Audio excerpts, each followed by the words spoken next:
这里，超大！哦，它超粗的！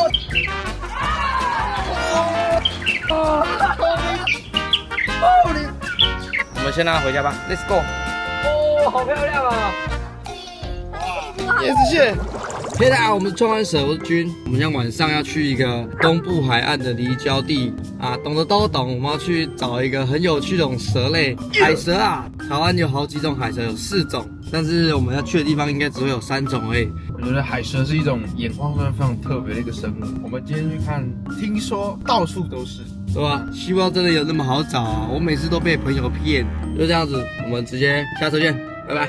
Later that night. 哎呀，我找到各位，我们找到第一只蛇了，红斑蛇。好臭！等下，徐俊凯，你一定要吻我的手。我不要，那个水大家先借我一下。我不要。各位呢，这就是红斑蛇。我们现在人在台东的算是礁岛上面吧。反正这种地方呢，虽然环境非常贫瘠，没错，但是它仍然会有一些原生的蛇类。然后我们今天目标物种呢，其实是要找海蛇。好，我们在过来的，你看观景步道上，我们先找到了这只很可爱的红斑蛇。这就是一个我到了哪里看到它都不觉得意外的一种蛇类。红斑蛇的这个生气的时候或者警戒的时候，会发出一个相当恶臭的鱼腥味，然后就会超级臭。然后它是一种无毒的蛇类，非常的常见，分布在平原、浅丘至到2000的东海吧都有机会。对，现在刷新了，珊瑚礁也有。对，现在对珊瑚礁也有都有。我一开始也是觉得说这边应该会是先出现什么赤背松柏根之类的比较特别的话，没想到先看到这只有趣的红斑蛇。好，因为它真的是太丑了，我们先让它走，让无毒的原生走。好，我们让它回去吧，拜拜。红斑蛇，你水借我，快点，我不要。快点啊，快点啊！好。等一下，黄雨柔，你帮我拿一下。你闻闻看，你闻闻看，你先给他。这个没有很浓郁，但是真的很臭了，你自己闻闻看。哦，这是鱼腥味。对，就是好标准看。哦，好恶！我以为它是赤背松柏根，所以我没有犹豫的跳下去把它请上来，没想到它直接给我一个电壳啊！给你，我不用这个手。我们的瓶盖有味道，有味道。弹幕在说有味道，我说起来，你们说起来，你自己锁，你不敢说，没有味道了。那个，你闻到了？有，那我就闻到了。这么屌，我们来错了。我怎么放？送你。我没有地方放啊。有，我没有地方。有啦，有过来。你们好歹也放我背包吧。哦，好。很臭啊，各位，很臭。你刚刚以为是椰子蟹对不对？对，我刚以为是椰子蟹。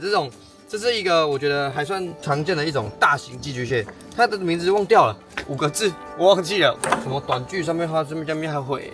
而去我再把学名跟正式名称放在左边这边。各位看到寄居蟹啊，不要觉得说它好可爱，它一点都不可爱。它的螯其实你看哦，我们在海边抓到的小寄居蟹，可能它没有那个非常强大的螯可以刺我哦，就像是这样子。它其实非常的有防卫机制，因为是陆生的寄居蟹嘛，所以它需要有攀爬的能力，所以它在不管在珊瑚礁呢、倒木呢，甚至那个林头树上，它可以在那边爬，因为它的脚是非常的结实的。然后你看它2个大螯，这个被夹下去就是一定见血。所以不管是你们看到海边的可爱寄居蟹，还是路边可爱的陆生寄居蟹，都不要带回家养。我相信很多像是海滩的边缘会有那些不是那么正当的摊贩会去采集野生的寄居蟹，觉得它其实台湾应该没有合法自己在培育的寄居蟹吧，我不确定，但是看起来那个看就知道那都是野外采集的，它一定会影响到野外的族群量，毕竟它是台湾原生的物种。如果要去避免这种状况，我们就是不要去购买那些来路不明的宠物，你不了解这种物种，你带回去饲养，短时间内它就会死亡。不管是饿死还是环境适应不良，甚至热死、闷死，都是很有可能发生的。呼吁各位不要把这些来路不明的生物带回去养，尤其是野生的东西，除非你是怎么研究或者甚至有公文之类的，甚至你对这个物种非常了解，我就不说，毕竟你可以好好的照顾它。但是这种东西哦，就是不要带回家养啦，就这样子。除非外来入侵种啊。对啊，外来入侵种鼓励，鼓励，就像是流浪猫狗，它会叫哎，那是 Minecraft。懂了。好了，没关系，就丢在那里，它又不会被路杀，对不对？那也不会路杀。我觉得这个步道不错，它至少可以隔离一下。对，橘维，橘维。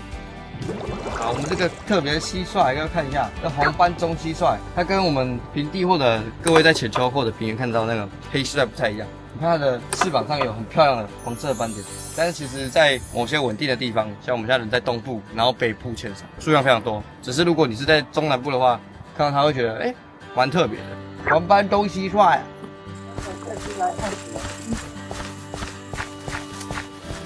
对，我们遇到一种，它是台湾原生种，叫台湾大黄，它是台湾体型最庞大的一种蝗虫，广泛分布于全台湾的中低海拔草原地或者平原浅丘的地方。它的飞行能力很强，而且跳跃能力很强。它的特色就是它的后腿啊，第二节会长满了超多的刺，是防御用的。所以如果你也想要抓它，或有动物想要捕食它，它会用后腿举起来，直接扎爆你，刺爆你。我们碰到它，我小时候经验会流爆血。我看它会不会跳，因为它很会跳，看我会不会请下来，然后被它刺爆这样。哎呦，哎，后面有一只啊，公的。那里有一只，不能掐。这里有一只。小只的，对，刚好1公母这是公的，公的体型会比较小一点，母的体型会比较大。断一只腿，它独角仙的。哎呦，一直跳，在我手上。好，它现在在我的，我在这里了。 OK， 那是雄虫，雄虫体型会比雌虫小，雌虫小很多，雌虫很大。它抓它的方式很多，我先看它会 peace and love 的上在我手上，好像有机会哦，可以，好，接下来 OK， 看它翅膀内侧是红色的，OK， 它上头了，各位可以看到它的，等一下它有可能跳鱼了，像这样子，好，算了，它不让我抓就算了。各位自己想象一下，因为它两个大腿不是很粗吗？小腿的时候有很多的刺，把它小腿撑开。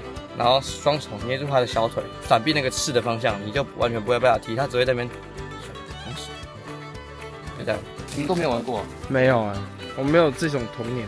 Later. 会哦，所以你们还是要小心脚。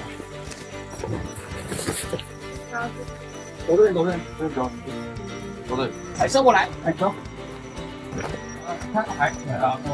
有甜甜的味道，这就是海味道。对了，各位，小时候最爱走这种地方。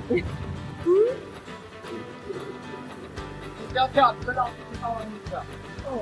我还懂，我刚想说，骗人鬼。超可爱！你中了。它是黑唇还是黄唇？黑唇。好漂亮啊！你有看到了吧？他们还在爬这个啦，等一下啦。超漂亮的，徐振凯，超美，好美哦，真的很美，真的超屌的。你看它完全没有攻击性，超扯，是真的完全没有攻击性哎！你看，但是还是要注意哦，这是剧毒哦。我可以回答你，它不粘，它就是一只泡水的蛇而已。它没有粘液。对，各位，我常常抓的这只是一种非常剧毒的海蛇，叫做黑唇青斑海蛇，但是它的个性非常的温柔。台湾的目前有4种海蛇：黑唇青斑海蛇、黄唇青斑海蛇、阔带青斑海蛇，还有半岛式海蛇。我们现在来到这个地点呢，可以看到的蛇类就是3种：黄唇、黑唇跟阔带青斑。然后这边数量应该最多的就是我现在手上这只非常漂亮的，我觉得真的超美的蛇类，就叫黑唇青斑海蛇。它与黄唇青斑海蛇的差别就在于它的鼻子、下巴、上唇这边，如果是黄色的，就是黄唇青斑海蛇；如果是黑色的呢，就是黑唇青斑海蛇。然后另外一种阔带青斑海蛇呢，它的颜色没有那么的漂亮，而且它的臀带旁边看起来是倒三角形，非常有趣。如果等一下有机会，我们应该可以遇到。好扯哦，没想到那么好找，好可爱哦！天哪，我无法相信手上抓的是一只剧毒的海中雨伞节。请勿模仿，我现在就是拿出来是让各位了解一下，海蛇虽然是剧毒的，但是可以看得出来个性非常温和，而且没有任何的攻击性。它虽然是有毒性的蝙蝠蛇科，但是它的毒牙以及毒液都是在慢慢的退化，适应海中的生活。它在抓鱼类的时候，其实不太需要用到毒液。黑唇跟黄唇的话，它的主食是鳗鱼。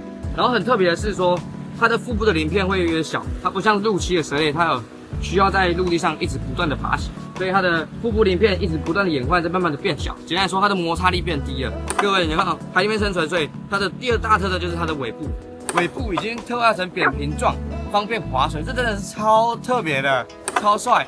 不知道它再过50万年，搞不好连鱼鳍都长出来了，超酷，你看扁扁的，超可爱。颜色就是蓝黑蓝黑的黄纹，黑唇青斑、黄唇青斑都是这样子。扩带其实也是啊，但是没有那么的明显。各位如果对雨伞节是熟悉的，你就想象着雨伞节的样子，变成蓝色、黑色以及扁平状的特化尾部，超帅、超级酷、超美丽。OK， 大家回归大自然。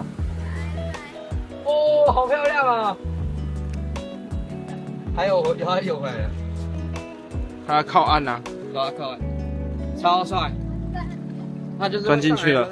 东西特征我们再讲一讲，因为我们去找其他的。好 ，OK， 我们现在有黑唇了，解锁了。我们现在去找黄唇，甚至扩带，希望今天都可以找得到。Let's go。看这边一只，哎呦，真的不少。看这我知道哦，好大只哦。它是黑唇，黑唇都黑唇。它钻进去了。这边速度比较高。以我的观察，就是海蛇它其实也不太喜欢浪大的地区。然后如果感觉是刚上岸的话，看起来是浓，它感觉刚被浪拍打而已。然后都喜欢在这种就是比较缓流域的地方，可能就是海浪没办法直接拍打到涨潮的时候不会那么明显的地方，他们都喜欢那边拉扯。目前看了5只6只的黑唇青斑，看可不可以找其他的黄唇或扩带。哎，有一只哦，看起来就是黑唇，在那个石头那边。好多啊！这比那个锁链子，哎，超大只，超大！哦，它超粗的。大只，哦，超大只，很粗哦，粗到我不敢抓它。试试看。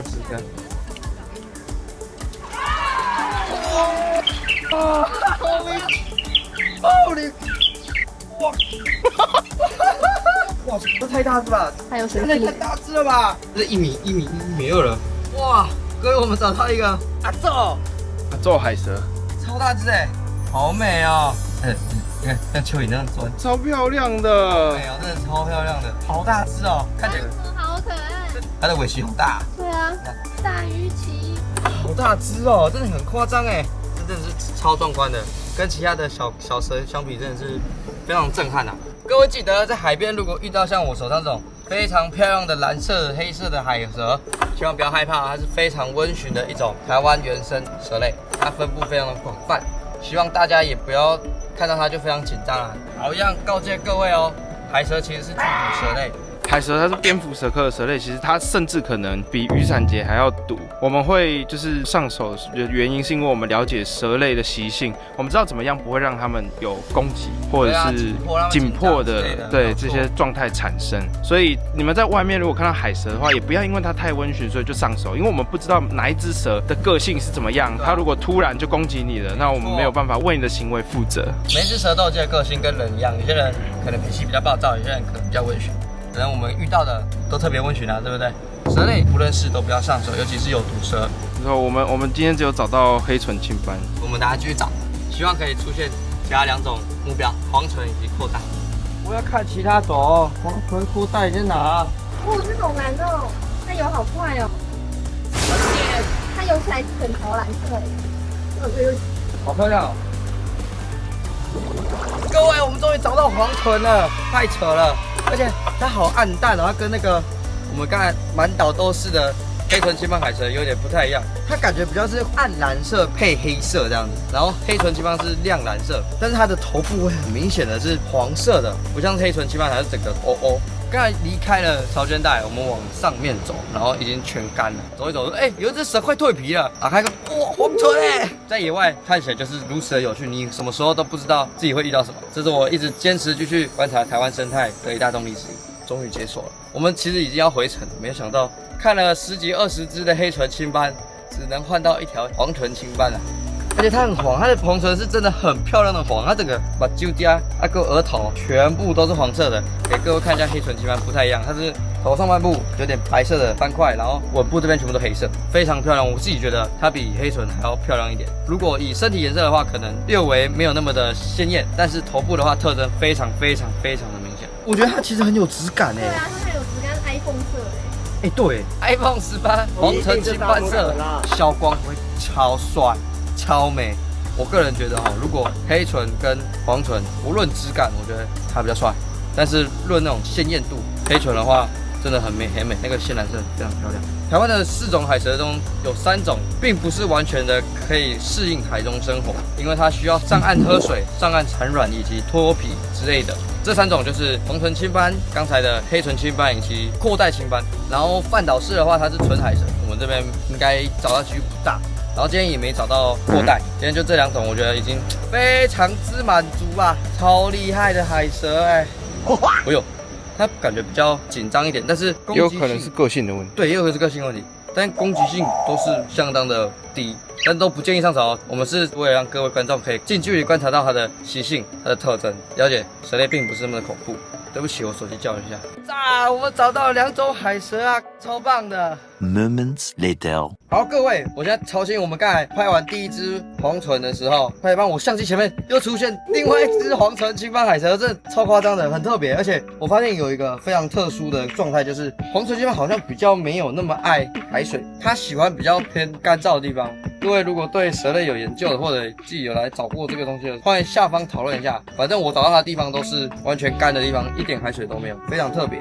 我会2只特别拿起来给各位看，是因为你可以很明显看出它们的体色差异。这只很蓝、很漂亮、非常鲜明的，就是我们刚才讲的黑唇青斑海蛇，也是今天找到最多的蛇类。然后右边这只就是黄唇青斑海蛇，我们今天找到2只而已，但是我觉得已经非常满足了，非常特别。一个是消光灰，一个是非常鲜艳的蓝色。然后腹部的部分呢，黑唇青斑是比较偏淡黄色，黄唇青斑的话，它的肚子是偏白色的。各位，你们喜欢超级有质感的消光黑黄唇，还是超级漂亮、非常有鲜艳特色的黑唇青斑呢？下面留言。就这样子，我们先让它回家吧 ，Let's go。我就根据我找到它的地方，把它放回去。不然在这边看到它的，把它放走。拜拜，黑唇青斑。我就直接钻下去。然后我们的黑唇呢，很特别哦，我刚才有介绍到，我其实是在偏岸上的地方看到它，这可能就是2种不同的物种之间有不同的个性、不同的习性。我看其实是在偏完全没有水的地方啊，差不多就在这边吧，我就放在这边好。黄唇拜拜 ，OK。今天我们看到了3种蛇类，第1种是红斑蛇，第2种是整座岛都是的，将近10几20条的黑唇青斑海蛇。第3种呢，就是我们找到2条，叫做黄唇青斑海蛇。很可惜没有找到第3种阔带青斑，但是有看到2种蛇，我觉得非常的满足，非常的棒。谢谢海城，太棒了！就这样子，太晚了，现在已经快1、2点。我们是壮山蛇，我是君。之后里边带来更多的台湾的动植物生态昆虫，可以欢迎分享给各位的亲朋好友，甚至家人们，让他们了解台湾的生态以及大自然。我们的影片会详细介绍台湾各种生物的特征以及习性，让各位了解到台湾所有的生物都是非常友善的，并没有想象中那么恐怖，尤其是蛇类。就这样子，我们下期见，拜拜。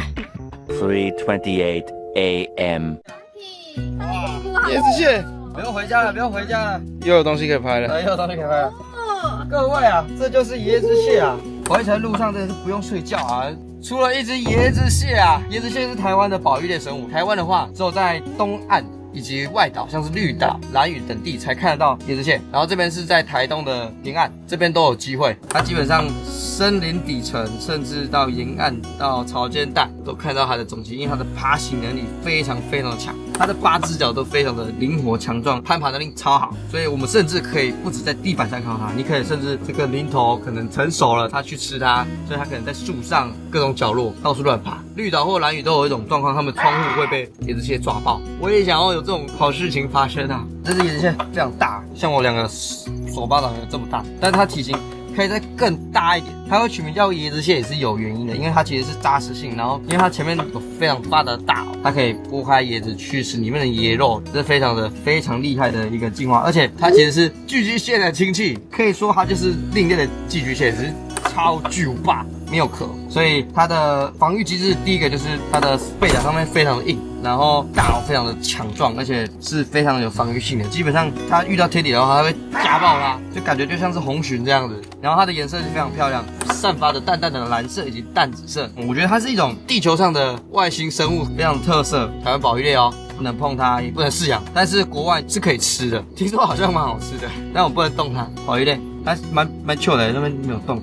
你看海椰子蟹，我有在腐烂，你知道吗？没有，我没有胡乱的。这椰子蟹太扯了，非常特别的一种大型的陆生寄居蟹，非常帅。没有想到我们结尾还有一个莫名其妙的椰子蟹，就这样子，睡了，拜拜。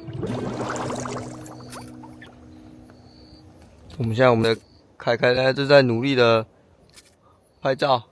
我可以用 B roll 把你的话剪进去啊。OK， 好，那我就讲椰子蟹它目前呢，它是世界上最大型的陆生节肢动物，而且也是最大型的陆生甲壳纲，非常帅，非常有特色，超帅的。反正就是陆生节肢动物最大，陆生甲壳纲，现存最大型的陆生甲壳纲的生物啦。简单说，它是陆生最大节肢动物。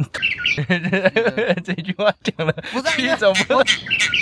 好，你回去他北宋了，你看你被介绍很烂，他也北宋，他的手举起来了，跟叶问一样，有没有？叶问问手，问手，椰子蟹好吃吗？Google 这些怪东西。